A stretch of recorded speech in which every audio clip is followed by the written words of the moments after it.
Hi guys, ఈరోజు మనం తిరుమల తిరుపతి దేవస్థానంలో ఉన్నాం. ఈ రోజు నుంచి మనం తిరుమల తిరుపతి అనే సిరీస్ని స్టార్ట్ చేయబోతున్నాం.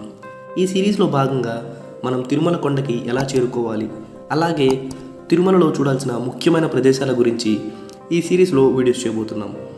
ఈ సిరీస్ని మిస్ అవ్వకుండా ఉండాలంటే మన ఛానల్ని ముందుగా సబ్స్క్రైబ్ చేసుకోండి.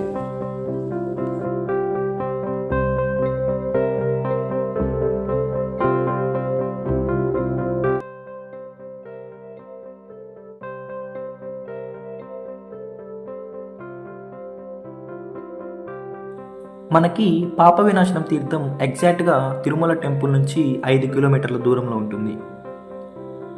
ఈ పాప వినాశన తీర్థానికి వెళ్ళటానికి మనకు ఎన్నో ఉచిత బస్సులు అలాగే ప్రైవేట్ వెహికల్స్ కూడా అందుబాటులో ఉంటాయి. మనం పాప వినాశనం బస్ స్టాండ్ నుండి ఇలా ఈ షాప్స్ కనిపిస్తున్న వైపు స్ట్రైట్గా వెళ్ళినట్లయితే మనకు పాప వినాశన తీర్థం కనిపిస్తుంది. ఇక్కడ పవిత్ర జలాలు భక్తుల పాపాలను పోగొడుతుందని నమ్ముతారు. అందుకే ఈ ప్రదేశాన్ని పాప వినాశనం అంటారు. ఇది సహజ జలపాతం.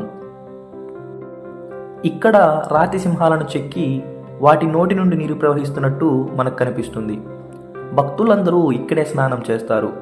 ఈ కొండలపై వస్తున్న వర్షం నీరు మొత్తాన్ని కూడా కలెక్ట్ చేయడానికి ఇక్కడ ఒక రిజర్వాయర్ నిర్మించబడింది. ఇది తిరుమల మొత్తానికి నీటిని సరఫరా చేస్తుంది. ఆనకట్ట సమీపంలోని రిజర్వాయర్ ఈ తీర్థంలో నీటి ప్రవాహాన్ని పరిమితం చేస్తుంది.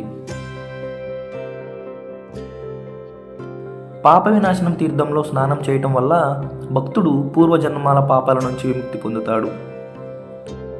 అంతేకాకుండా ఇక్కడ సాలగ్రామ రాయిని కూడా దానం చేస్తారు.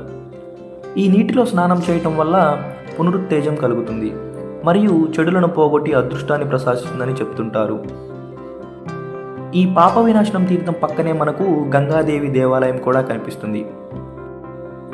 తిరుమల తిరుపతి సందర్శించే ప్రతి యాత్రికుడు ఈ ప్రదేశాన్ని తప్పక సందర్శించాలి. పాప వినాశనం సందర్శించేందుకు వర్షాకాలం ఉత్తమ సమయం. చుట్టుపక్కల పచ్చదనంతో స్వచ్ఛమైన నీటితో మనకు ఎంతో ఆహ్లాదకరంగా ఈ ప్రదేశం ఉంటుంది.